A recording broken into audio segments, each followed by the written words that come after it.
Hello all, welcome to this session of previous year's questions on chemical kinetics. हम पहले question लेते हैं NEET 2019 से. इसमें दो क्वेश्चंस आए थे. पहला वाला क्वेश्चन है if the rate constant for first order reaction is K, the time T required for the completion of 99% of the reaction is given by. तो इस रिएक्शन में हमको 99% कंप्लीशन के लिए बोला है. तो अगर हम 99% कंप्लीशन की बात करते हैं, हमें पता है कि अगर suppose initially A naught is equal to 100, तो अगर सपोज कंप्लीशन हुआ कितना 99%, तो A T will be equal to 100 minus 99 and that will be equal to 1. हमको पता है according to the first order kinetics P equals to 2.303 upon K log to the base ten A naught upon A T, जहाँ पे A naught हमारा initial concentration है और A T जो है वो नंबर ऑफ न्यूक्लियाई या number concentration left after time T है. क्योंकि 99% इसका कंप्लीशन हो गया तो सिर्फ 1 ही बचेगा. तो let us put this value. So 2.303 upon K log of 100 upon 1 to the base 10. So that is equals to 2.303 upon k log 100 will be equals to 2. So the answer will be equals to 4.606 upon k. So our answer must be option 3. Let us see second question.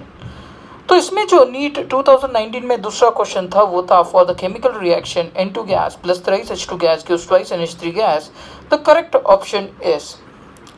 ये बहुत आसान सा question था. हमको पता है कि अगर सपोज इक्विवेलेंट रेट्स की बात करें तो हम लोग सीधा सीधा इसके स्टोइकियोमेट्रिक कोएफिशिएंट से जो हम लोगों को दिया हुआ इक्वेशन है उसके स्टोइकियोमेट्रिक कोएफिशिएंट से डायरेक्टली लिख सकते हैं कि minus dN2 by dt should be equals to minus 1 by 3 dH2 by dt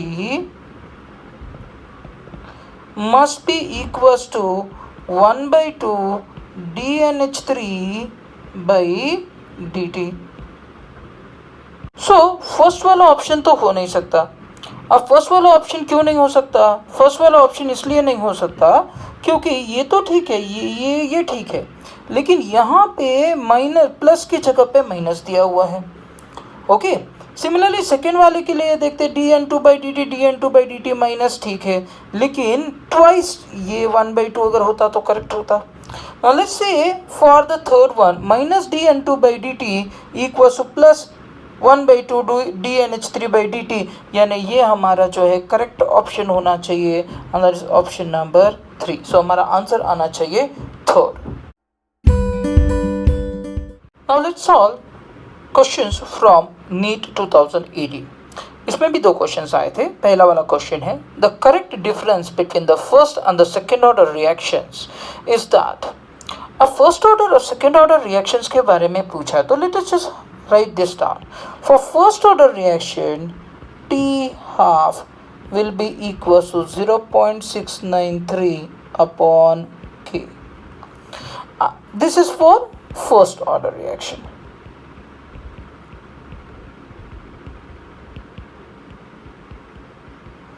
अब वही सेकेंड ऑर्डर रिएक्शन के लिए क्या होगा? T half equals to 1 by K into A naught. So this is for second order reaction.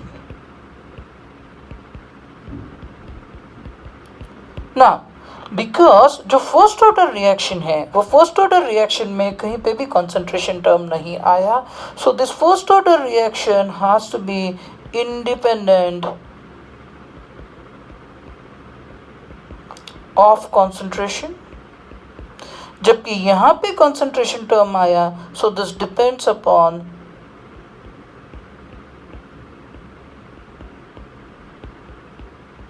concentration. So हम बारी बारी से ऑप्शंस देखते हैं. A first order reaction can catalyze, a second order reaction cannot be catalyzed. No. Second, the half-life of a first order reaction does not depend upon A naught, correct? The half-life of a second order reaction does depend upon A naught, and that's why the answer The answer need to be option 2. Let us talk about the second question that appeared into NEET 2018, and that was when initial concentration of the reactant is doubled, the half-life period of a zero order reaction. अब हम लोगों को पता है कि half life time for a zero order reaction is given by t half equals to A naught upon 2k. यानी हमको पता चल रहा है कि जो टी हाफ है that is directly proportional to A naught in a zero order reaction. So if the initial concentration, where A naught is initial concentration, if initial concentration is doubled, then the T half will also be doubled. Hence, है ना, क्योंकि directly proportional है, and hence our answer must be second. So if this is double, this need to be doubled. Now let us solve questions from NEET 2017. इसमें भी 2 questions आया था. पहला वाला क्वेश्चन है a first order reaction has a specific reaction rate of 10 to the power minus 2 second inverse. How much time will it take for 20 grams of the reactant to reduce to 5 grams? अब इसमें हमको ये पता है कि T half equals to 0.693 upon k. अभी हम लोग को k का वैल्यू दिया हुआ है 10 to the power minus 2 second inverse. So value को अगर सपोज सब्स्टिट्यूट करते हैं 0.693 upon 10 to the power minus 2, तो दैट विल बिकम 69.3 सेकेंड्स. अब इस क्वेश्चन को लॉजिकली भी सॉल्व कर सकते हैं. कैसे? अगर सपोज हम लोगों को ए नॉट दिया था, ए नॉट उन्होंने दिया हुआ था 20 ग्राम्स.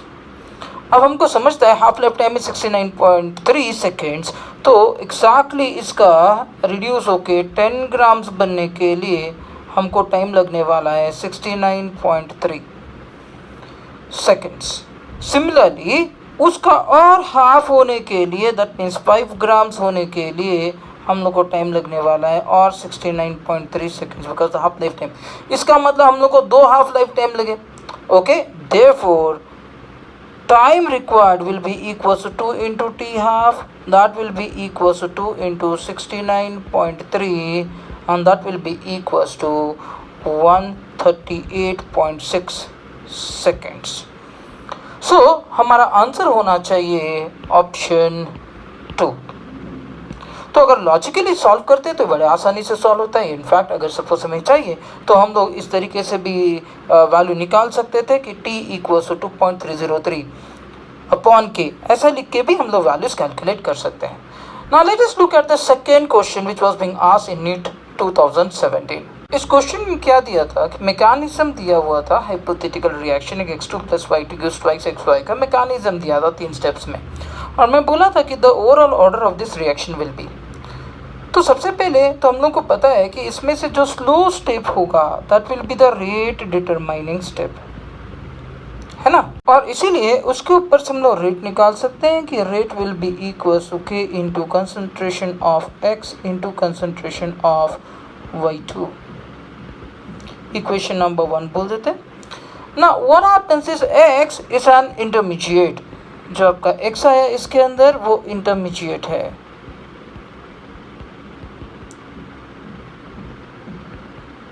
तो हम इसको यूज करेंगे कैसे? फ्रॉम इक्वेशन 1, assuming that कि this is reversible,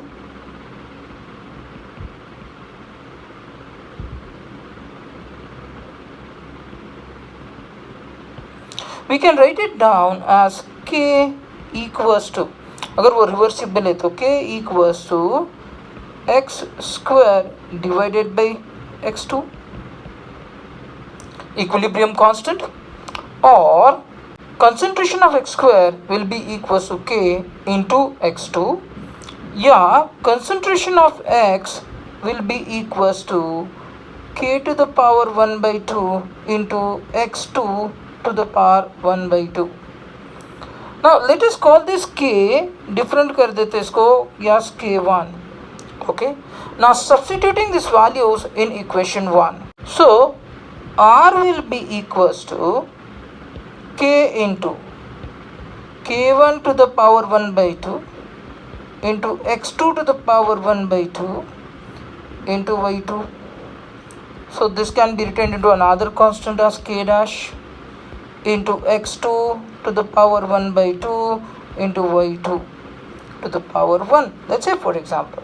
So what will be the overall order of the reaction? The overall order of the reaction will be equal to this half power plus 1. So order of reaction equals to 1 by 2 plus 1, that will be equals to 1.5. Hence, the answer of the question should be option 4, that is 1.5. देखते हैं question NEET 2016 से, और वो भी phase 1, क्योंकि इस साल phase 1 और फेज़ 2 ऐसा 2 एग्जाम्स हुआ था। तो उसमें पहला वाला क्वेश्चन है, the rate of first order reaction is 0.04 moles per litre per second at 10 seconds and 0.03 moles per liter per second at 20 seconds after initiation of reaction. The half-life period of the reaction is.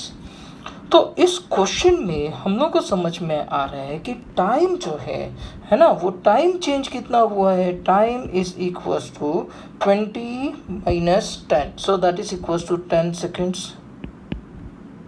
Okay, और हमारा जो A naught है, हम लोग that should be equals to A naught should be equals to R1 consider करेंगे, that is equals to 0.04 moles per litre per second करेंगे, और A T जो है वो हमारा होगा 0.03 moles per litre per second. तो विल जस्ट कैलकुलेट के कैसे कैलकुलेट करेंगे, हम लोग को पता है k equals to 2.303 upon t log of a naught upon A t. Values put करते हैं इसके अंदर, तो हमको क्या मिलता है 2.303 अपॉन 10 लॉग 4 माइनस लॉग 3। क्यों, लॉग ऑफ 0.04 अपॉन 0.03 4/3 होगा, और log a by b is log a minus log b. इसका मतलब हमको मिलेगा 0.2303 लॉग ऑफ 4 0.6021 और log ऑफ 3 0.4771। तो हम डिफरेंस करके कैलकुलेट करते हैं आंसर। सो हमारा के आना चाहिए, के विल बी इक्वल्स टू 0.0287875। अब हमने निकालना है टी हाफ, तो T half will be equals to 0.693 upon K, so that will be equals to 0.693 upon 0.0287875, and the answer will be coming to be equal to 24.07 second, which is nearly equals to 24.1 second. That's why our answer must be option 1. अब NEET 2016 phase 1 में आया हुआ second वाला question देखते हैं। Question बोलता है, the addition of a catalyst during a chemical reaction alters which of the following quantities. तो हमको पता है कि अगर सपोज हम कैटलिस्ट यूज करते हैं तो वो एक अल्टरनेट पाथ प्रोवाइड करता है और लोअर करता है एक्टिवेशन एनर्जी को। So this is the graph before catalyst,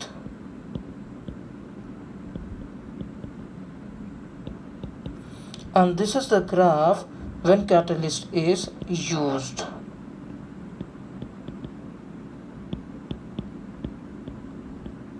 So इसका मतलब ये है कि कोई भी केमिकल रिएक्शन में क्या अल्टर होगा, तो एक्टिवेशन एनर्जी दिखेगा। EA1 is greater than EA2, so activation energy जो है वो अल्टर हुई है when we use a catalyst. So हमारा ऑप्शन होना चाहिए ऑप्शन 3। अब नीट 2016 फेज 2 में से क्वेश्चन देखते हैं। क्वेश्चन बोलता है, the decomposition of phosphine on tungsten at low pressure is a first order reaction. अब हम समझते हैं कि अगर PH3 का डिकम्पोजिशन होता है तो this gives P4 plus H2, इसको बैलेंस करते हैं 4 times 6H2। That means rate R will be equals to K into concentration of PH3। अब कभी भी जब भी टंगस्टन के ऊपर लो प्रेशर पे फॉस्फीन अगर सपोज डिकम्पोजिशन होता है उसका, तो the rate should be independent of the surface coverage. The reason is why, क्योंकि जो रेट है ना, it should be independent of the surface coverage. Rate surface coverage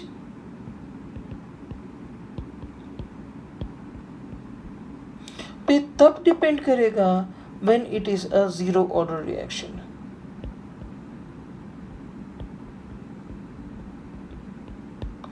that means हमारा आंसर होना चाहिए answer 3। So rate is independent of surface coverage, और इसीलिए this is a first order reaction. हम क्वेश्चन देखते हैं 2015 से, जब नीट नहीं हुई थी, AIPMT हुई थी, तो इसमें भी 2 क्वेश्चन अपीयर किए थे। अब वो क्या है देखते हैं।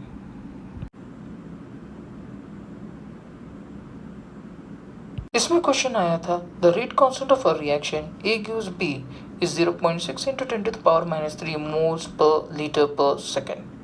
If the concentration of A is 5 molar, then the concentration of B after 20 minutes is। Question के डेटा से पता चल रहा है कि जो रेट कांस्टेंट है उसका यूनिट मोल पर लीटर पर सेकेंड है। सो इसका मतलब this should be a zero order reaction. तो अगर सपोज हमारा रिएक्शन है A gives B और इनिशियल अमाउंट जो है A का A है, तो B will be 0, and if A minus X, so then this will be X.